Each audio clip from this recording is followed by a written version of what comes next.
Women's Power Topic this morning. Narito po ang ating women's basketball team para ibigay sa atin, kasama kanilang mga officials, kung ano ang kanilang paghahanda at expectations na nalalapit nilang laban. I'm Randy Calumog of Manila Standard. Good morning, partner.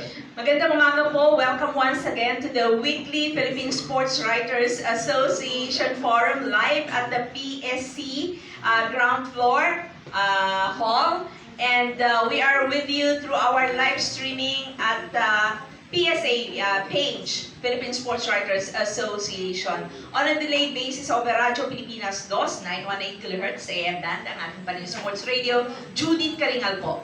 At bago mo ipakilala ang ating record-breaking number of guests this year, Yes. so far, nais nating pasalamatan nating mga sponsors in behalf of PSA President Nelson Beltran ng Philippine Star. Ayun, over there. Maraming salamat po, Philippine Sports Commission, Philippine Olympic Committee, San Miguel Corporation, Smart PLDT, Milo Philippines, at Arena Plus. Okay, our topic for today is the forthcoming campaign of our Philippine team to the Siaba Under-18 Women's Championship in Thailand, May 24 to 26. So we have our top officials from Samahang Basketball ng Pilipinas, our Executive Director, Ma'am Erica D. Welcome once again to the PSA Forum. Nice to have you once again. We have Gilas Pilipinas Women's Team Head Coach, Pat Aquino. Hi, Coach Pat. And then Gilas Women's Under-18 Mentor, Julie Amos. Plus the whole team, who will be introduced one by Coach Julie in a while. So, first opening remarks from our Executive Director, Ma'am Erica. Hello po, magandang umaga. Good morning. Thank you for everyone for coming here. It's about time that we give our attention to our women's team, our under-18 team. As we bid them good luck, they leave tomorrow for Thailand for the Siaba Under-18 tournament, which is a qualifier for the FIBA Asia Cup Division A tournament in China next month.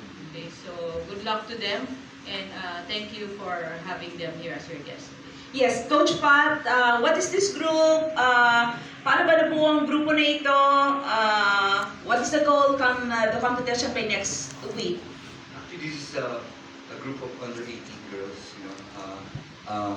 This is a group of under-18 girls, mix of Phil-Am players or Phil foreigners and local. Mostly locals now. We're trying to build the grassroots program by having more locals this time around. So it's a good group you see now, and probably the future of women's basketball.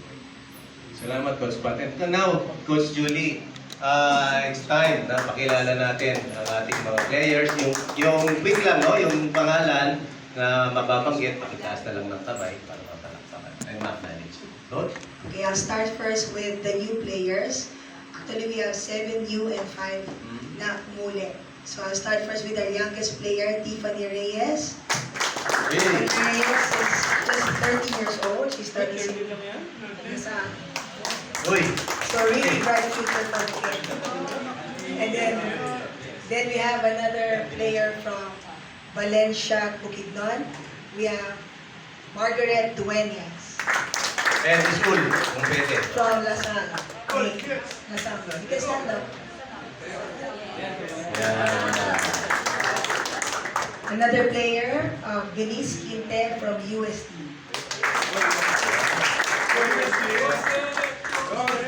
So we have another player, Margaret Villanueva from Cagayan de Oro, currently playing MU.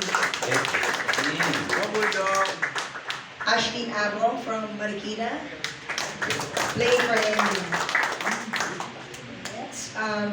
We have 2 from Australia.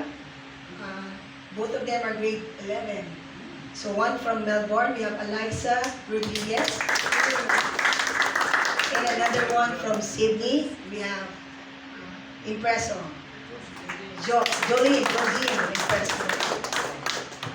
Then there are 7, so we have 5 the players who already played with us last 2022. We started first with Naomi Panganiban. She she played under 16 back 2022, together with Gabby Ramos. And we have 3 players from under 16 who became champions last time.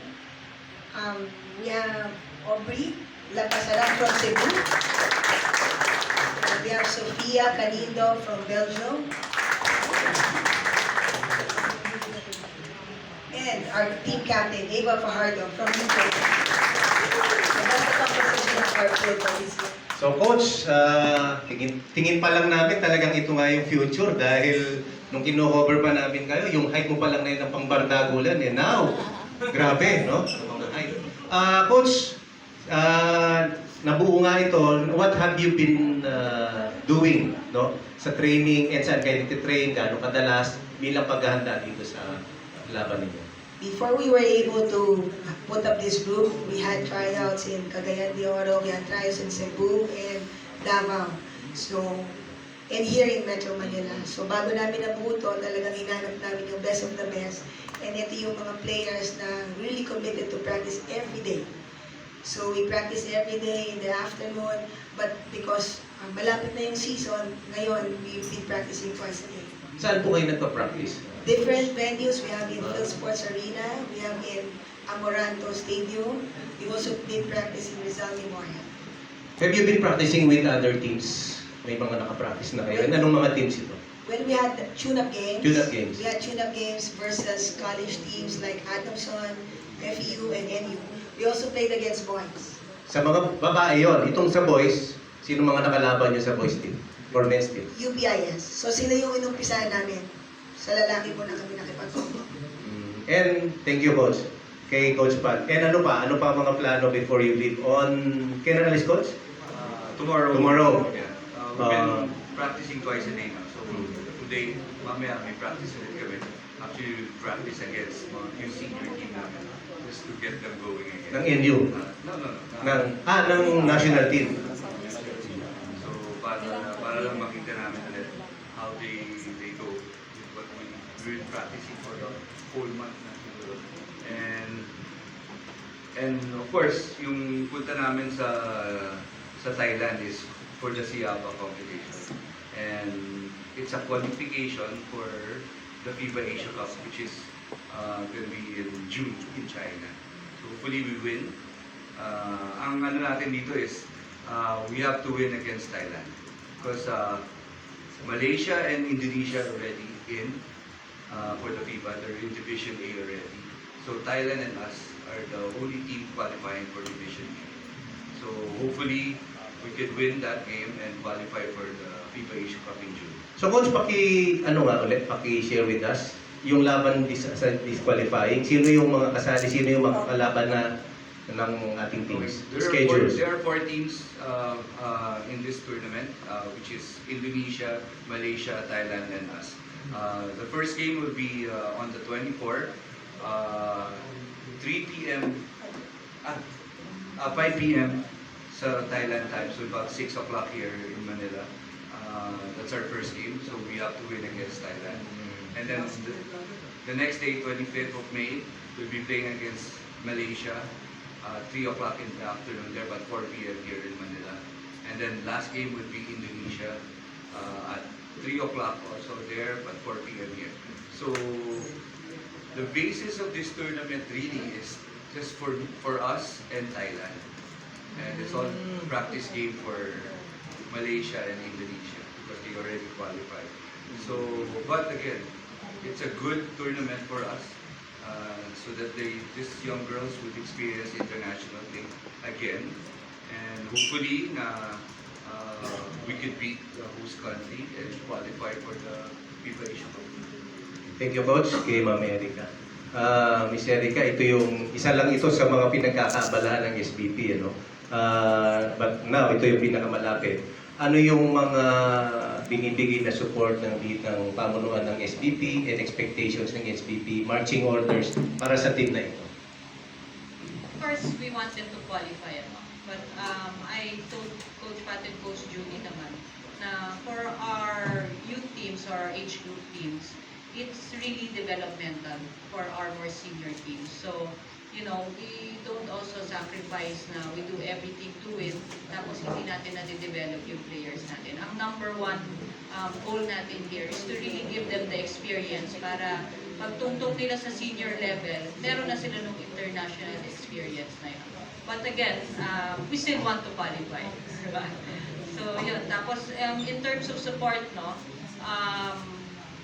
we would like to thank, of course, our usual supporters like SMART, the MVP Foundation, and for this particular tournament, yung office po ni Senator Pia Cayetano was a big help to the girls. So we would like to thank you. Okay, may we have the team captain? Okay, how do you see the campaign? Ano bang expectation nyo? How ready the group? How's the camaraderie of the whole team? I think it's been going pretty well. We've been able to practice together for some time, and I think the most important thing right now is just to continue to gel with each other and get to know each other more.